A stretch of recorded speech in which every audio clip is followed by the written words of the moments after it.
Hi, everybody. Good afternoon. Thanks a lot for... Thank you, I'm not so tall. Okay. So thanks a lot first to MFC for indeed inviting us here to this conference and for opening it. It's always a unique moment for the microfinance world.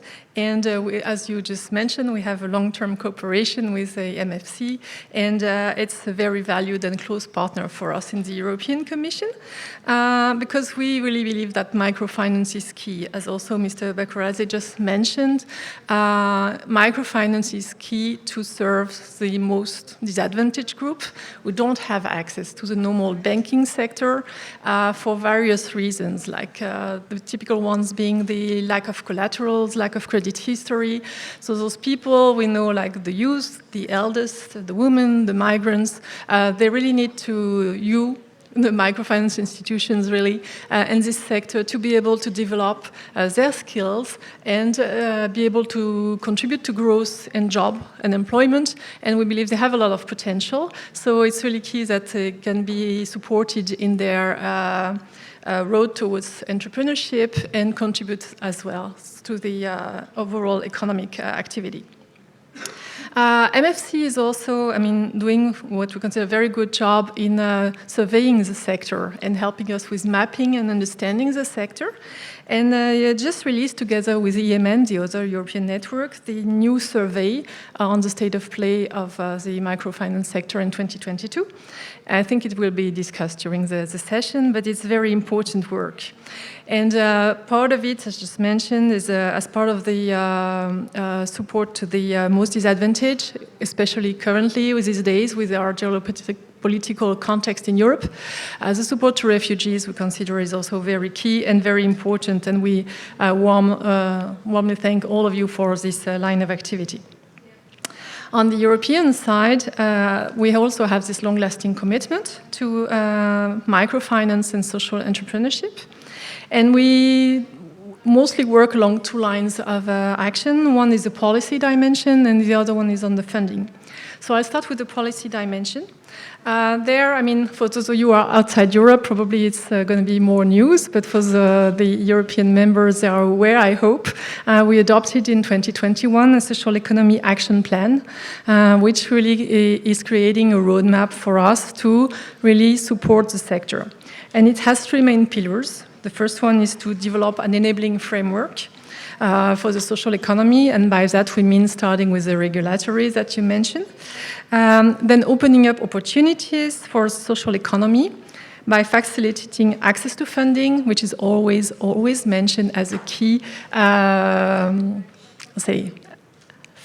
success factor or barrier, depends how you look at it, but okay. And also business support and networks. And the third pillar is the promoting a better understanding, working on awareness, visibility, and obviously this kind of events contributes to that, to better understand for also people who are not part of the ecosystem directly, get into it and understand the added value that it can bring. The plan covers around 60 actions, and last year we were able to launch or even really kickstart 3 of them, which are very important. The first one is the Council recommendation on developing social economy framework conditions. So it's addressed to member states, the 27 EU member states, and it's really asking them to put in place strategies for social economy that cover all the building blocks which are really needed for the ecosystem to thrive. It's important because so it covers the regulatory side, but also all these building blocks, so access to funding, what you can do with public procurement, with state aid, with taxation, working on skills, because it's really a horizontal, it's a business model, it's not a sector, and making it work is a very complex and comprehensive task. And it's very important now that member states, they have a deadline until the end of next year to develop or update their strategy, complement it. And we really encourage them to do it together with stakeholders at national and regional level. So it's important, like actors like you, also really take part in those discussions in your country, in your regions, because it cannot just be decreed top down. It really has to be co-created. And that's where also it's a call for action on your side to really get in touch with your authorities and make sure you contribute to the discussion. Then we also put in place a social economic gateway, which we launched last year before the summer. It's a website which is meant to be a single entry point for all information you may want to know about social economy. And it's already covers a lot of information on funding, policies, initiatives, and it's also very much open to our networks for them to share information as well, including planning of events, which is always tricky, so that, you can really reinforce cooperation with each other. And the third one I would like to mention, the third initiative is the YEPA, it's the Youth Entrepreneurship Policy Academy. It's an action we have launched, it's an initiative over 3 years, which we have set up with the OECD, and it's really to have policymakers meet with networks supporting entrepreneurs, generally speaking, and young entrepreneurs themselves, to try to identify which are the barriers and how we can overcome them. So through a lot of discussions, so there are regular meetings over 3 years to try to identify what could be, depending on your own setup, obviously, the best measures to have a good policy design for entrepreneurship, and including young social entrepreneur as well. So this is one of the subsets. Now we cannot do it alone, as I just said. Those are type of policy push and facilitation we can do at EU level, but we really need your engagement, and notably on the visibility side and on the devising good strategies at national and European level. That was for the policy side, and we also work, obviously, and intervene a lot on the funding side, which is a crucial element, as we just said. And for those of you who maybe are not from the member states, so we work with what we call a multi-annual financial framework. So the current one is from 2021 to 2027, and it's really frames for us what we can do during those 7 years in terms of which are the programs which are available, for which priorities, and which amounts available. Directly relevant for microfinance, we have 2 programs which are called the European Social Fund Plus and InvestEU. InvestEU is a new one under this MFF, and it's really meant for financial instruments. So I'll start with the more traditional one, maybe the ESF. Actually, ESF, we have 2, so European Social Fund. We have a part which we call shared management, and it means it's actually managed by the member states. And it's we co-define with them which are their priorities and what they should do with the money. That's also why I say it's important that you are in touch with national and regional authorities, and that you also express your needs, because then for them it's a matter, with this envelope they receive, basically from the EU, to put it simply, to decide which are the priorities that they will address. We see in a number of regions that obviously there is a big funding gap, and it's very important that you make it known so that it's considered when these regional authorities decide on their priorities. So it went back to the discussion and your role in we cannot do it alone. Because under this European Social Fund, regional authorities or national authorities, they can themselves set up financial instruments typically for microfinance social entrepreneurship. We have a few in a few member states, but it's not something so developed. So we believe there is some room for improvement there. But of course, you have to bear your own voice to make it known that you have some gaps there. And then from a practical point of view, we have a fee compass advisory service to help those managing authorities set up financial instruments if they wish to do so. And then there is a part which is directly managed by the Commission, which we call the Easy Strands. It's for employment and social innovation. It used to be a program, now it's part of the European Social Fund.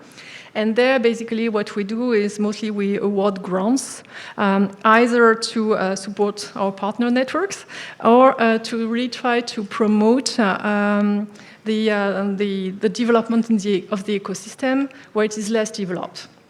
Typically, we are just evaluating now a call which we call supply and demand, which is exactly meant for that, to try to support the creation of new financing schemes in areas where they do not exist. And actually, we had 30 proposals, so we're very happy, good ones. So we're currently assessing them, and we hope it will contribute to develop the ecosystem for microfinance and social entrepreneurship.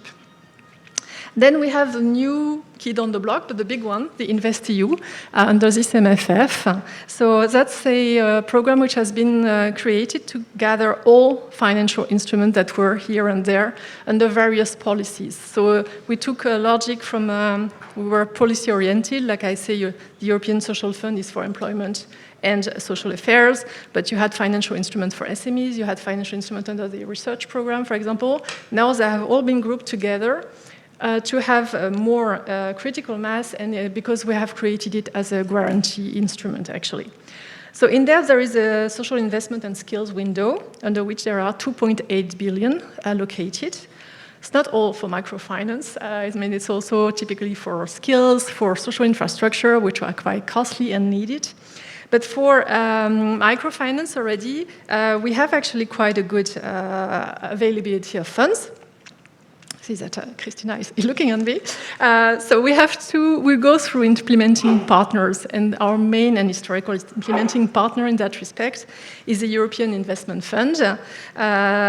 We used to work with them already before under EASY, and now again, I mean, they have created a guarantee product, which now is allocated 726 million because we could get a reinforcement.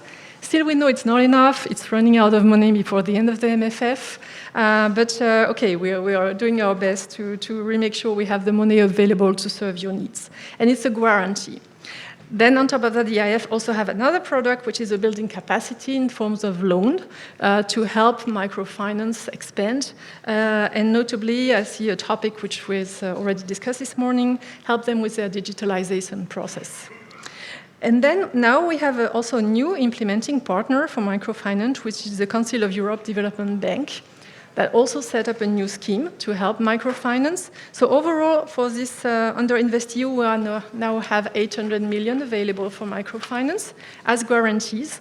So we think it's a very good stepping stone already to help, but we see a lot of demand. So obviously, it's highly needed. What to add? I mean, just that under InvestEU as well, there is again an advisory support which is provided for the and it's called for, as relates to microfinance, the Social Inclusive Finance Technical Assistance (SIFTA), who actually MFC happens to help with that. And also the Frankfurt School, I saw Silke earlier in the corridors. So we have very good actors helping us with providing technical assistance to the microfinance providers. And it's very linked as well to a tool we have put in place already some years ago, which is the European Code of Good Conduct for Microcredit Provision. This is a self-regulation tool, but it has really become a label of quality. So it's very important for the sector to ensure that we have good quality and ethical behavior. And it's recognized as well by financial institutions.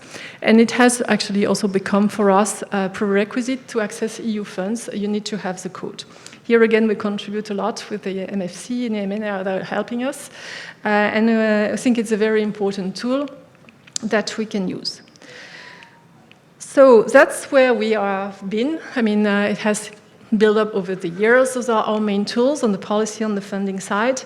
We always try to go further. And actually what we are doing now is we are trying to improve the synergies on the financing side between those two programs I mentioned, InvestEU and the European Social Fund Plus, to make sure that the financial instruments always go to the most disadvantaged, because those are always the trickiest person to reach, but also a lot of potential. And also costlier to support, because we are talking about tiny loans, I won't tell you that, but a lot of business development support needed, accompaniment, mentoring. So that's why now we are putting in place this, we're discussing this blending instrument, both with the EIF and with the CEB, to make sure that we can go further in supporting entrepreneurs micro-entrepreneurs by reducing the transaction cost support, potentially interest rate subsidies we're discussing, or business development services beyond, I would say, the standard one that you always get when you get microcredit for those who are further away and really need to get more. So that's part of a bit of the frame of how we can help with this sector.